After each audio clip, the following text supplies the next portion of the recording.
and welcome to Respect. My name is Micaya, and Respect is our weekly podcast that we do every year leading up to the San Francisco International Hip Hop Dance Fest. This is my co-host, who is now like a 5K runner, Brandy Beazley. That's how long is that? Like more than 5 miles? No, it's like 3.1 something miles. It's like 3.2 miles, basically. Yeah. Well, first of all, I can walk way more than that, as I've said, but you could not pay me to run from here to the door. I love running. I love it. I'm high after I run. It's great. Good. Mm-hmm. Oh, obviously, why would you do it otherwise? Exactly. Running and dancing. Like, man. Good. So there was both yesterday. Yeah.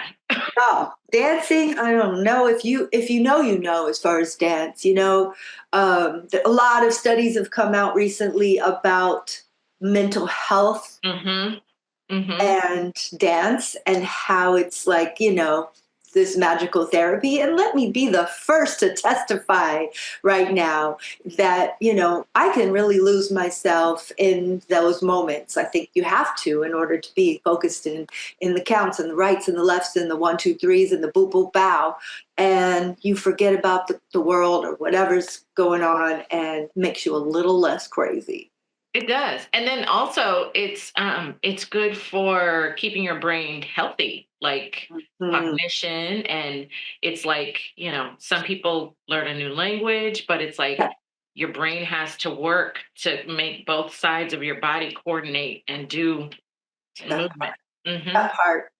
Well, we're late in October when this episode is airing, which means that most everyone has gotten your tickets yet to the 27th annual San Francisco International Hip Hop Dance Fest.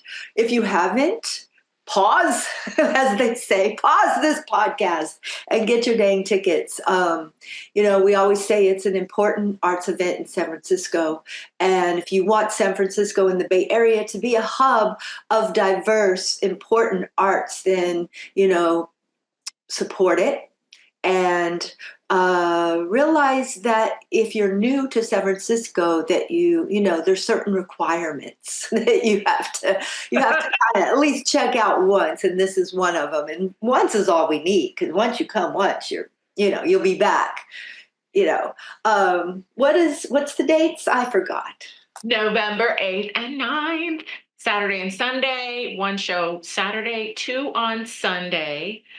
It's going to be a blast. I'm going to be totally exhausted come Monday, but it is totally worth it. This is, once you, like Micaya said, you come once and then and then you're family, and you show up every year for our family reunion, because that's what I get people.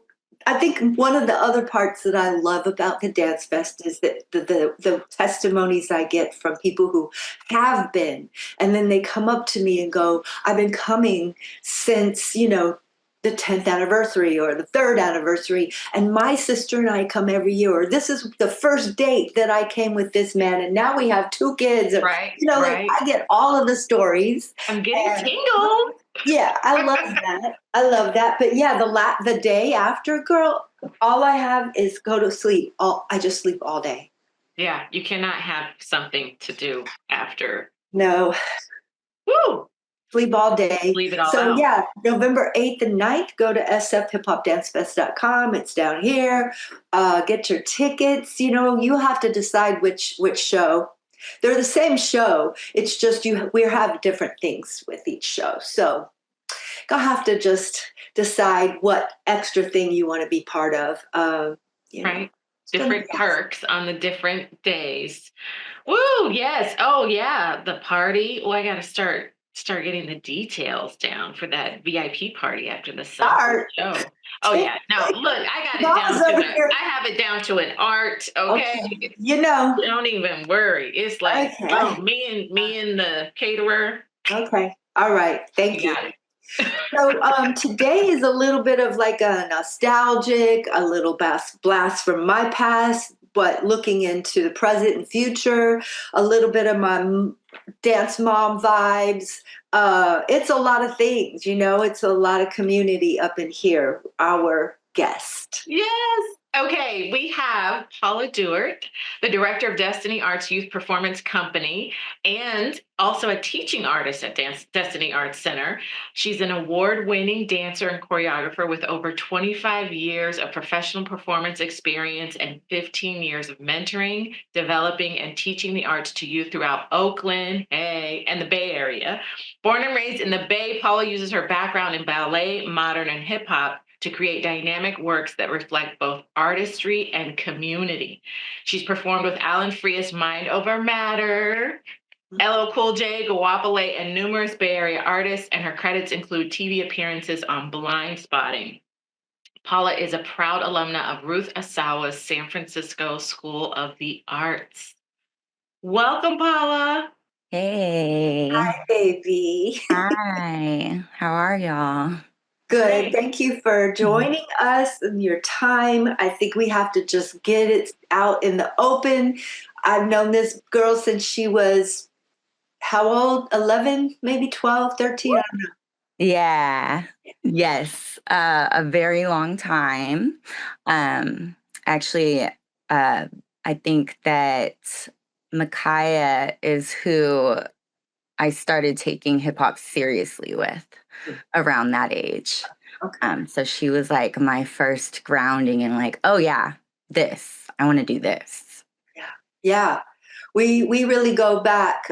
She was really immersed in my life and as like an assistant, I think. And, I would give her rides. So I know her mom and I knew her dad. And like, it was all of that. And she was part of my company for a minute when I was letting the young people in. And after that, I didn't let young people in my company after that.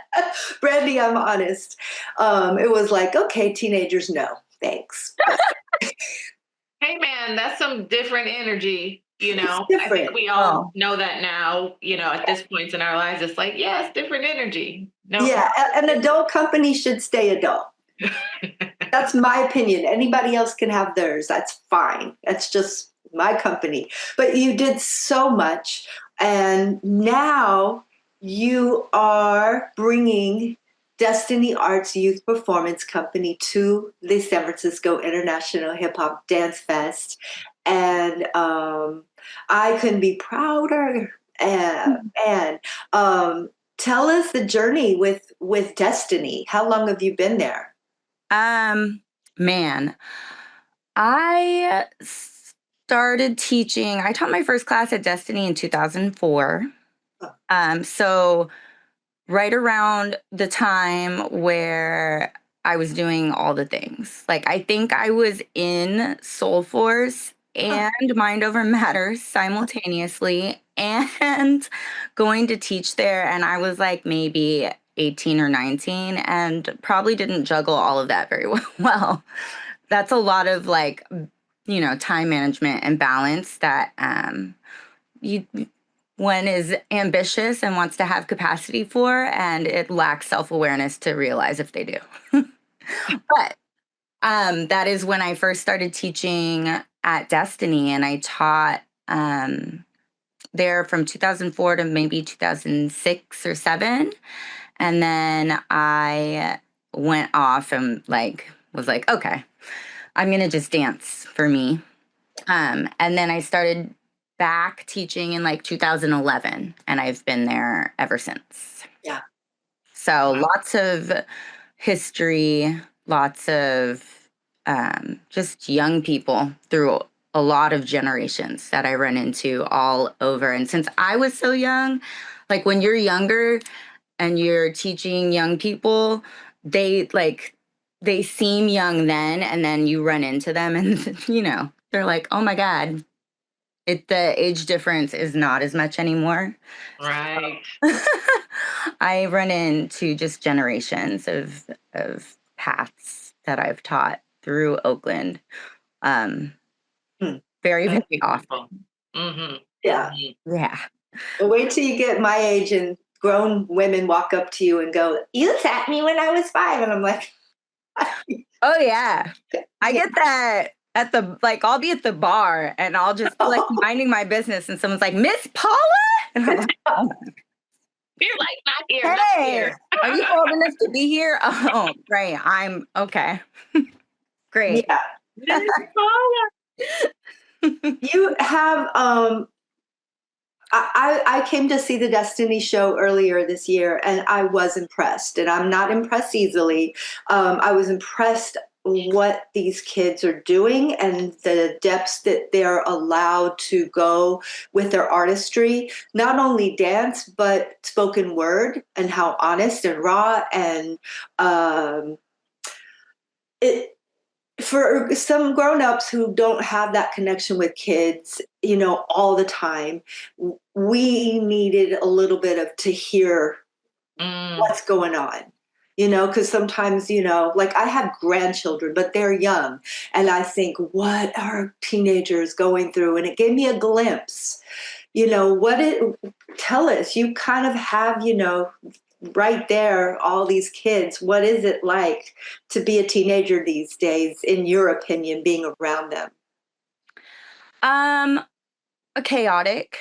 Not that they're chaotic, but just the state of the world is so chaotic, and they've kind of grown up in normalizing in like crisis, basically. Yeah. And so I think that our young people are lucky to, or fortunate to have a space where these things are talked about, and that they can kind of unpack things together and realize that there's like a shared, like, oh my God, I feel that too. Especially like through COVID, there was so much isolation. Obviously, we were forced to isolate, but we still had rehearsals like on Zoom. Did you? That's great. So, and then that gets tired. The Zoom burnout is real. And then I would never want to teach another class on Zoom ever again. Yeah. But the connection and like just knowing that you're not alone, and sometimes even just hearing people talk about what you're going through and the way that they articulate something that you didn't like, you knew you were feeling it, but you had never heard it like put into words, is like that moment of like community. And I feel that, or maybe that is not what I'm going through, but like an insight and perspective into what someone else is going through. So there's just a lot. It's a really safe, open space. And, our specific young people are, have the tools to be able to, communicate and like check in with themselves and self-awareness to talk about it. Which is really, really beautiful, which is how we're able to make a show that is, very real to them and their experiences. Yeah.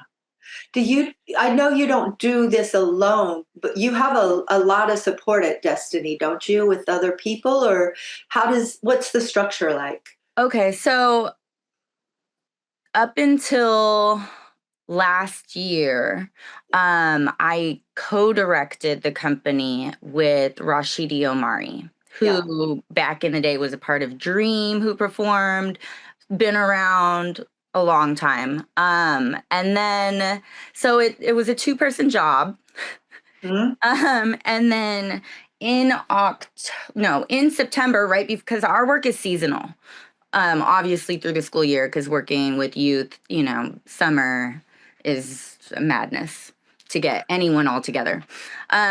So right before the season started in September, before we had auditions, he was like, so I'm moving to Boston. And I was like, oh, when? In October. Cool. So like everything that had been planned was now just like, up in the air. So I did it myself last year. You took everything. I took everything. So we often at Destiny work with guest artists. We'll bring, if there's someone I want to bring in, like we do step I bring in Antoine Davis, who's amazing body percussionist, is starting his own body percussion like school, and he has his own company, Melody, but he's amazing. I brought in Dan Wolf to do a workshop on just a theater workshop and writing workshop. They did a little bit of rapping. That was very entertaining for me. So we can bring in different people depending on what, is interesting for me or what is in alignment with what the show is.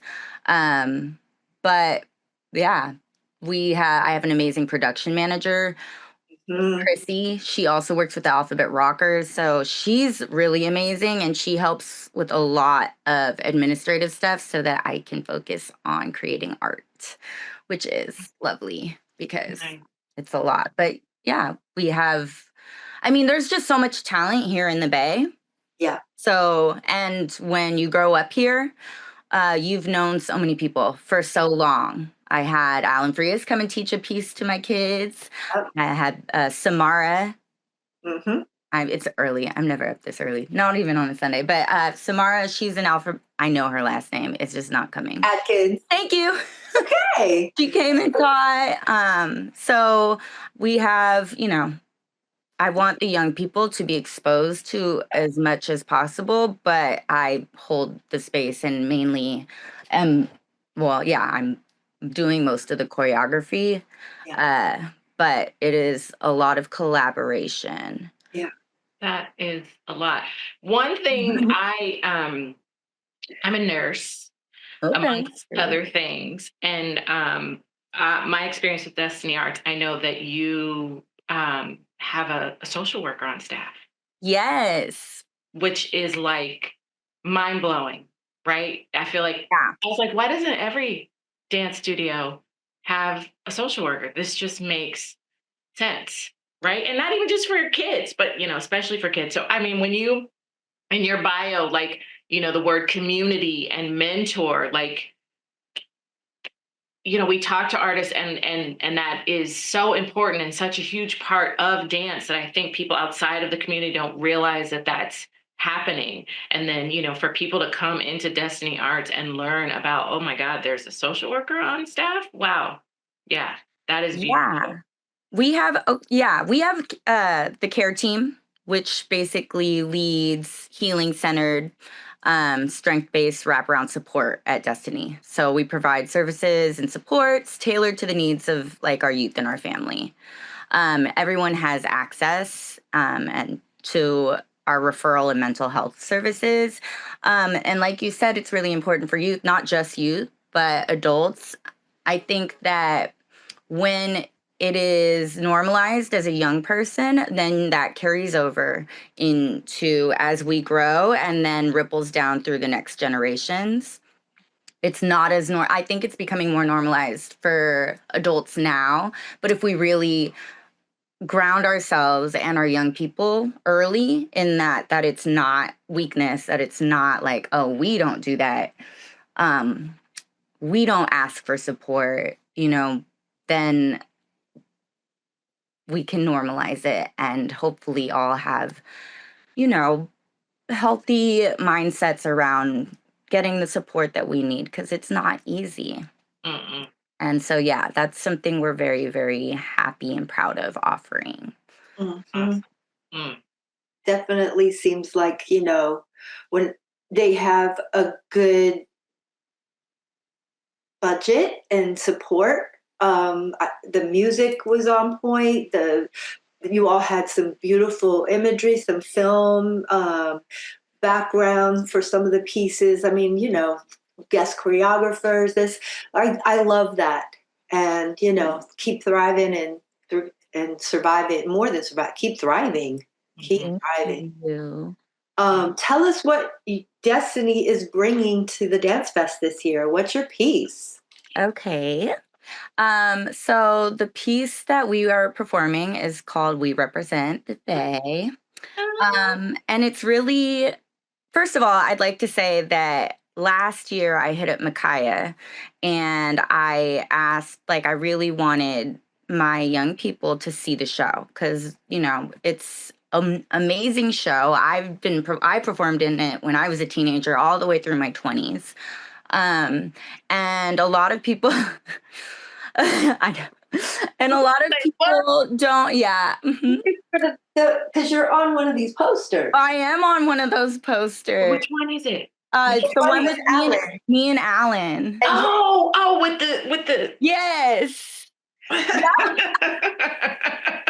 I looked for that poster online and couldn't find it because I wanted to show my kids. Yeah. But I couldn't find it. I have it here. Oh, period. Yeah, so I have I don't know, it's hard to say in order, but yours is that top. Yes, it's all the way, it's at the right, at the top. Oh my God. All the way at the right at the top. Take a picture of that and send it to me, I would appreciate it because I will definitely do that. They're gonna love that because Allan's on it too. Nice. It was the 9th annual. And it was James on there. 2007? R.I.P. Bless his heart. It was James. Yeah. We all miss James. Yes. For sure. Fiercely. Yeah. Anyway, but yes. Sorry, so I go hit ahead. up Micaya and I was like, hey, you know, tickets are really expensive. This is not something that they would typically have access to, but I would really I think it would be really impactful for them to see a show that is true to the artistry of what we actually do. You can see everything online and there's a lot of studio performances and there's things that are extremely trendy and we can see those everywhere and they're amazing. They're not, right? But what is brought to that stage is just a deeper level of appreciation of what where we come from, the different places, we represent the Bay, but it is larger. Dance is a universal language. And I knew that it would be so special for them to see that. So we got the tickets donated. Micaya was amazing. She found angel investors. I reached out to them all and thanked them. I even sent them a video of all the young people saying thank you. But they were so inspired. It was so dope to be back in this is just, full circle. Anyway, so we talked about it and I was like, if we really put in the work, we could audition. So the goal was that. I had a lot of lofty goals last year though, because my, co-director left and now I'm, here I am. I'm going to go do all the things. But this year we get to return on the stage and not in the audience. And they're so excited. I also have 10 seniors. Or 9 seniors this year. So some of them I've taught since kindergarten.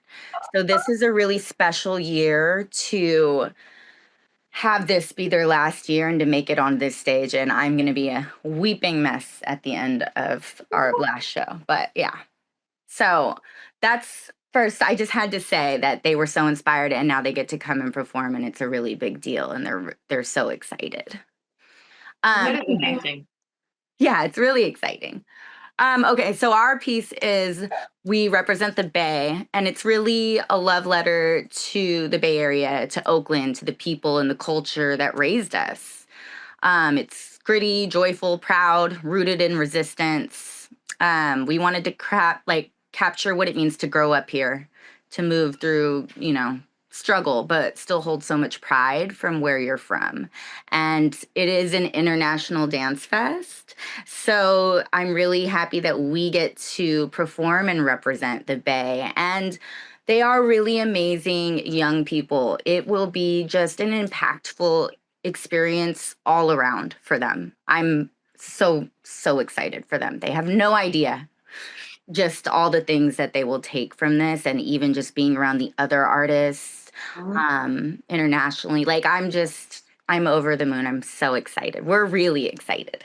Yes. Well, that's what it's about. It's about this growth, this full circle, the Dance Fest providing inspiration to dancers who can't afford to come but want to be inspired, to want to level up and, that actually put in the work. And then, came back and said, even if it wasn't ready this year, I would have been like, okay, how can I help you to be ready next year? It's about really nurturing the Bay Area as much as I can, if they only let me. Yeah. Like in this case, you all did, and it worked, and I couldn't be prouder too. Why don't we have the Oakland being represented when we have the Netherlands coming and Brussels coming up in here? We have to. So I'm incredibly proud, and also just what a heartfelt feeling to know that those kids were sponsored to come in and get inspired last year. Yeah, it is like they loved last year. They had an amazing time. They were so excited. Like, we talked about it, like unpacking it at the next rehearsal. They went to the after party. They're young, so after party is lit to them. They're like, yes, it's an after party. Look at all them dancers. So I'm really proud of them, and that they get to experience being in the audience and then putting in the work to get there. And if they hadn't have made it this year, like, we would have, worked on it, but we did. And I'm really happy that my seniors, because they've been with me for so long, next year's definitely going to be somewhat of a rebuilding year, because I have 27 young people, but losing 10 that have been with me since, at the very least 4 years is a lot of training that is leaving my company. It's hard, I know. Yeah. Yeah, I get it. That makes sense. Well, you're always welcome to put your works in progresses and stuff at Mission in the Mix. Of course, Mission in the Mix is after the submission date for DanceFest, but still, it's a great platform. Mission in the Mix is my June show that I do at Dance Mission every year, and it showcases all the beautiful local performing artists of all types. A lot of youth companies, but we had turfers, we had ballet dancers, we had a belly dancer this year. You had someone that performed in silence. Yeah. Oh my God. Yeah. Yeah. So beautiful. Yeah, that was beautiful. That was so impactful. Like, I sat next to my kids. We performed in it too, but I sat next to them, and it was just like, it was tangible, the space that he made with no music. Yeah. Oh my God. Yeah. That's kind of bravery. Think about it. I'm going to dance, but you are not going to get any music from me. You're going to just get everything from my soul. And my, yeah. Yeah. Because the music can, I don't know, music disguises you, gives you feels, but silence. Woo! No, that's you can manipulate the F out of an audience just by music. And do it all the time, with the sound effects, and then the audience is like, oh my God. And it's like, if you're a choreographer, you're like, really? It's a sound effect. They didn't really make that cracking noise with their body. Whatever. Fine. Cute. Let me stop being salty. But it's real, though. It's real. Like, when you're not, you know what people go for, the tricks and the shticks and stuff, not gonna. Well, Destiny Arts killed it at Mission in the Mix. Destiny Arts killed it at Mission. Oh, yeah. That's not the piece that they're performing. It's right. Yeah. Mm-hmm. Oh we had so much fun. That was also full circle for me as well, because I grew up dancing in Mission in the Mix for Soul Force, and also that studio and Rhythm and Motion are my home studios, just like Destiny is theirs. I did grow up not being in youth programs. I just grew up following Micaya around. So I was, at Rocco. I was everywhere with Micaya, but that is my home. That's like my dance home, and Rhythm and Motion and Harvey Milk Center. I don't even know if that still exists, but no, was it Harvey Milk? No, what was it? I think there is. But it wasn't. I used to teach there on Mondays. It's on like Van Ness and Mission. It was like upstairs. Oh gosh, darn it! I used to teach there. Is that live? Yeah. No, it was a No. long time ago. It was a long time ago. And it hasn't been a dance studio in so long. And it was called John, not Harvey Milk, though. It was definitely not Harvey Milk. It was some guy's name, though. You're right. Yeah. And of course, Rhythm and Motion hasn't been Rhythm and Motion in a million years. It's called ODC now. Like, Okay, so this is how long. just Right. let you know. Everything that yes. Okay. So those were my dance homes. Yeah. And so Destiny is there. So to bring the Mission in the mix and to perform at Dance Mission was just like, y'all don't understand. I lived For a year. here. Yeah, during the pandemic, I had someone begin the digitization process of all of the DVDs that I have, and I have a hard drive here, and it's per year, labeled, and I have yet to dig as deep as I should. It's kind of overwhelming, but I could find, your solo that you did to that TLC. Oh God. Youssef, remember Youssef? Yes.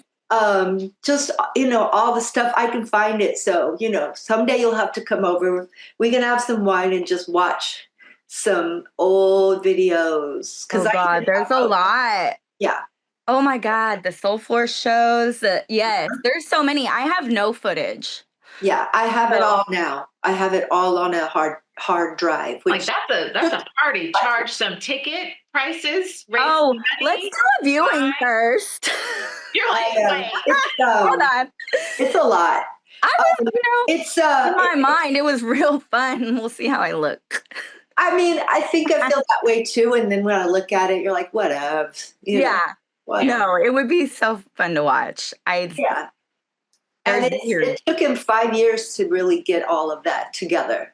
You've done a lot. You've had shows on shows on shows. I remember being at Theater Artaud for DanceFest. Yeah. Did you perform at Theater Artaud with Soul Force? No, I was the year after. Oh, so did you do the women's empowerment piece? With Nola and the poem? Nola. Yeah, we're about to go down. Let's stop this podcast because nobody needs to hear all of this. Anyway, it's been an absolute pleasure. We were about to go off for another half an hour. Yeah, I know. Talk about people that, we could do that another time. But look, folks, you know what to do. Get your tickets to the 27th Annual San Francisco International Hip Hop Dance Fest. If you have kids, my day that I recommend always is to bring them at the noon show on Sunday because we let all the children in the audience on stage to have a dance session after. And they go wild because they've been inspired by the show.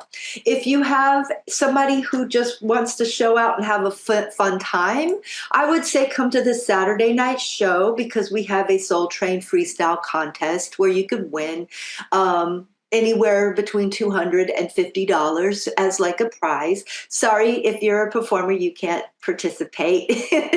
Real cute for whoever. That sounds like a fun time. And if you come on the Sunday 5 o'clock show, you can walk right out of the show into the lobby to the party that she was talking about, where there'll be little foods and wines, and there'll be a turf performance, award ceremony, and it's all of that. Those things are included in the price of the ticket. There's no extra. So there's all the story. I think that Brandy and we have only one more person to interview, and then it's the show, and then it's the wrap up, babe. So we're about the end of this 2025 respect season. Paula, thank you so much for your time. I know you don't usually wake up this early, so thank you. And go back night now. Thank you so much for having me. We're so excited and thrilled, and we'll see everyone at DanceFest. I'm excited to have you. You're an important part of this program, this lineup. Very important. We need this very much, this energy, the space, the liveliness, the youth, all of it is so important to the programming of how I put it all together. So please let's You're a master curator. So thank you. Excited to see. So let your kids know that they are so important to the flow of everything, you know. Anyway, everyone, thank you so much for your time. And until we see you again, much love and much Respect. Oh, period. I should have known that. much respect. It's all good.